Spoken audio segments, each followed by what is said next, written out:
This tapping sequence is specifically designed for food anxiety. And for those of you that maybe have taken out a lot of foods or been on really restrictive diets or have very real reactions and sensitivities and allergies to foods, it can be so debilitating and exhausting trying to figure out what to eat, especially in social situations or traveling or even just day after day of the fear that can build up to having a reaction to foods, wanting to eat more freely and feeling so cornered into these restrictive diets. I've been there, I get it, and I really noticed that one of the things that helped me along the way was starting to lower that reactivity, that fear that I was maybe creating and compounding the problem so that I could start to see what was actually a gut reaction to a food, a very real reaction, or what was maybe being stimulated by the stressful thoughts. So it's complicated. They are kind of tied up, and we can train in reactions over time and learn to fear foods even more when we've had such intense, debilitating reactions to foods. But there is a peaceful way to start to navigate this, and it starts with the brain. It starts with honoring that we do have a lot more control than we realize. So, starting to tap that karate chop point on the side where you just think about your relationship with food right now. Maybe thinking about all the diets you've tried, all the doctors you've seen, all the coaches you've worked with. Maybe it was more of a paleo or autoimmune approach. Maybe more keto and low carb. Maybe you've tried the GAPS diet or medical medium approach. And it can get overwhelming, I know. So just letting yourself feel that. And maybe now you're at the point where you're actually really excited to add foods back in, but there's so much fear, not knowing who to trust, all of what comes up when you even think about food and eating. So, repeating after me, even with all of this anxiety about food, I still love and accept myself just as I am. And even though my relationship with food is less than ideal, I still love and accept myself fully. Even though I wish I could just be normal and healthy and get back to eating whatever I want and then move on with the day, I'm choosing to trust that by honoring my body's needs and learning to slow myself down, my gut will heal and I'll get to where I want to go. But I still notice all of this doubt because I have tried so many diets just to feel better. All I want is to feel better. And getting my hopes up that something's going to work, only to feel disappointed when my symptoms don't get better or only slightly improve. This has been tiring. I feel removed from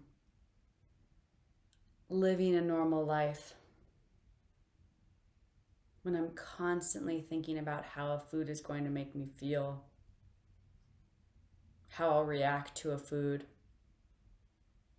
if I'll be knocked down completely tomorrow because I try and add some bread back in, or even some oats. And sometimes it feels like there's no rhyme or reason. And I have so many memories of thinking I'd be okay, only to wake up in the middle of the night or the next day feeling like I was hit by the biggest truck. These symptoms, those were not easy to deal with. But I feel cornered. I'm tired of only eating 7 foods. I'm tired of only eating my safe foods. I'm tired of these restrictive diets. Tired of constantly thinking about food when I'd rather be thinking about other things. And I honor and accept that this has not been easy. Managing my health and my gut has not been easy. And there's no such thing as an easy life. Sometimes I forget that. And these are the cards I've been dealt. So when it comes to my relationship with food, my gut, my reactivity, even all of the lab tests and GI panels and stool tests I've done, I'm choosing to relate to them peacefully. I'm choosing to see them as data points that I am so lucky to have, because with these data points, I can start to track my progress. Thank goodness I found all those bacterial overgrowths, that H. pylori, that C. difficile, that candida overgrowth, and that blastocyst. Thank goodness I found the mold and the Lyme. Thank goodness I found the Bartonella. And thank goodness I tried all those crazy diets. So that now I know I can try something differently. And when the fear comes up, when I think about adding in foods like dairy, like certain fruits, maybe even random cravings I'm having, I'm choosing to feel the fear and try them anyways. Because I know living in a constant state of fear and restriction, it's not working for me anymore. And I know that I've been through some of the worst reactions. But here I am. Here I am. And while I'm not going to intentionally cause a reaction, I'm going to trust my body. I'm going to trust that my body's craving something for a reason. And maybe I'll try just a little. If I have a reaction, I'll just take it as a sign to scale back for a bit, to go back to my safe foods. But I'm choosing not to react to my reactions. I'm choosing to respond by breathing more deeply, by speaking to myself more sweetly, because I know this is part of my journey. These are the cards I have been dealt. And while I did not choose to have these health conundrums, I am choosing to grow from this experience. I am choosing to peacefully experiment as a way of nourishing and honoring my unique biome, my unique body, and maybe even getting excited about who I'll be able to help. If I can figure out these gut issues for myself, I could help thousands of people dealing with the same thing. And sometimes I forget that it's not just me. Sometimes I forget that so many other people have really intense gut issues. So, what if I start to see it as not a problem, but more a part of the human condition? Okay. I start to remember that I can move forward. I can step into that confident version of me that sees this as a puzzle to solve. Part of my rite of passage that maybe I did not choose. Sometimes wish it would go away. But here I am. And I'm choosing to grow from this experience. So I'm choosing to feel the fear and to start adding foods back in anyways.